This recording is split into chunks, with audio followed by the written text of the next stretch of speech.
Hey everyone, this is CS50 Introduction to Cybersecurity Final Project. My name my ADX username is Ibrahim.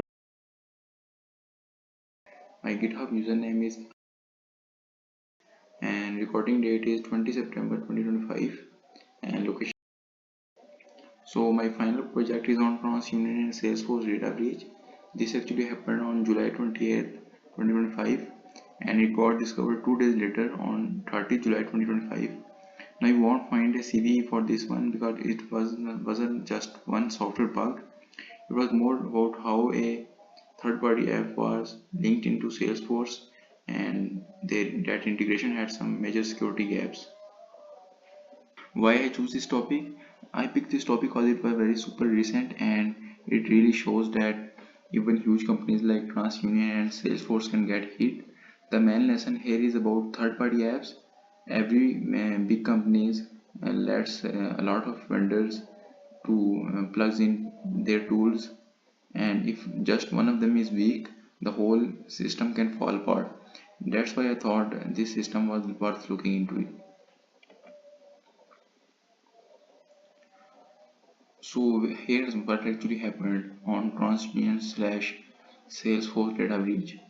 So breach occurred on July 28, 2025 and officially was discovered 2 days later on July 30, 2025. So due to this breach, 4.4 million US consumers were affected by this, and the data that was exposed by this was names, date of birth, addresses, emails, phone numbers, and social security numbers. And a lot of millions of people were affected by this. Their personal data was leaked.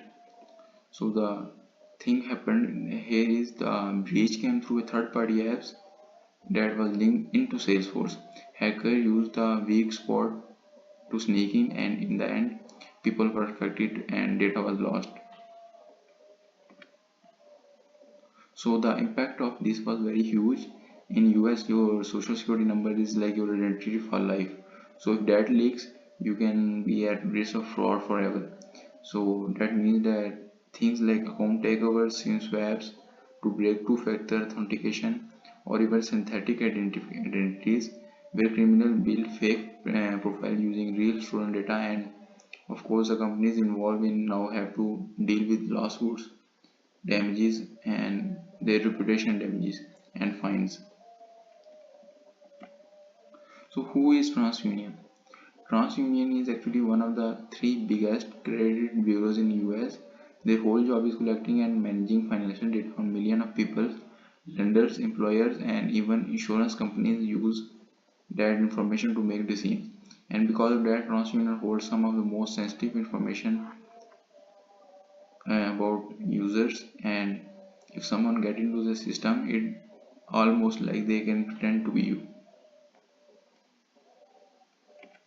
Salesforce is basically one of the biggest cloud platform companies used to manage customers like sales data, sport tickets, and all that kind of data.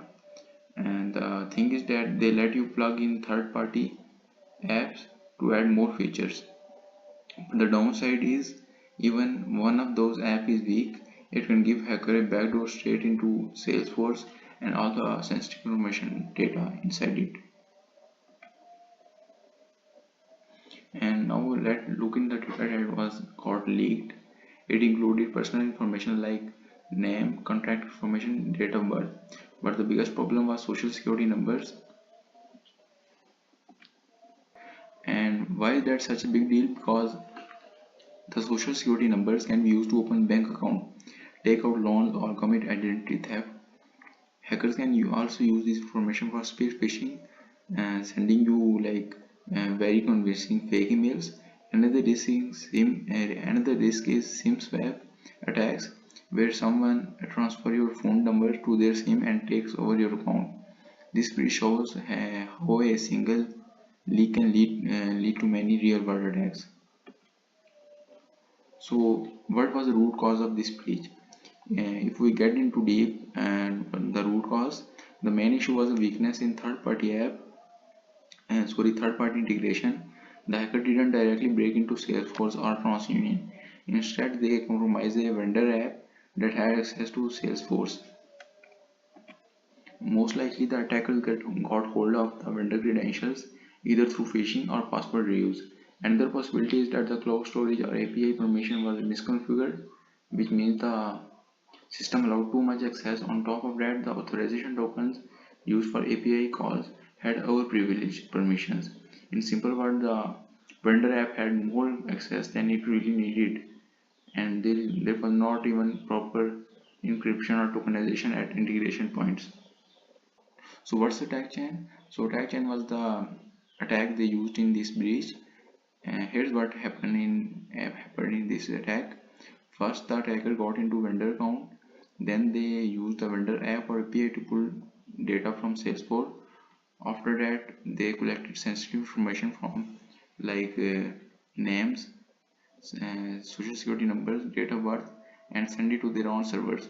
Finally, the data was either sold on dark web or used for fraud. This shows how one weak third-party app can give hackers full access. So why didn't anyone caught it sooner?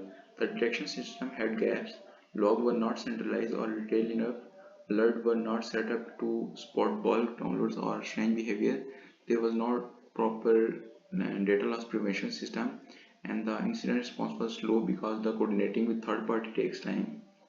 And basically the attackers had plenty of time to get data out without being noticed. So how to prevent this? To prevent this, we can companies need better monitoring. All of from apps, APIs, and authentication should go in one SIEM systems. DRP rule should flag things like social security numbers being downloaded in bulk, and any unusual activity should trigger alert. And next thing is that protect the data itself. Social security number should be encrypted or replaced with tokens when shared with vendors. Support tools should mask sensitive information, showing only the partial values. Keys should be rotated regularly or stored separately. Finally, the governance is key. Vendors should go through security audits, penetration testing, and sign contract with strict rules, limits when what data is shared, and review access regularly. And this makes sure that vendors don't make the weak links. Advice for the people those who got affected by this breach, and they should stay alert and check credit reports and set fraud alerts, and they should consider freezing their social security numbers so no one can open accounts in their name, and they should be careful with phishing emails, call or text, and if a company offers free identity monitoring they should use it. So in short, the vendor integration are just as important to secure as company own system. Protecting the data with encryption and tokenization is crucial, but fast detection and response matter too. For consumer, they should stay vigilant in the best defense. And the final note is that at the end of the day, cybersecurity is not just tech; it's about good governance and consistent practicing. In this final project, I used TransUnion public disclosure, state attorney general filings, and reports from outlets like Reuters and Security Week and Security Boulevard. And thank you.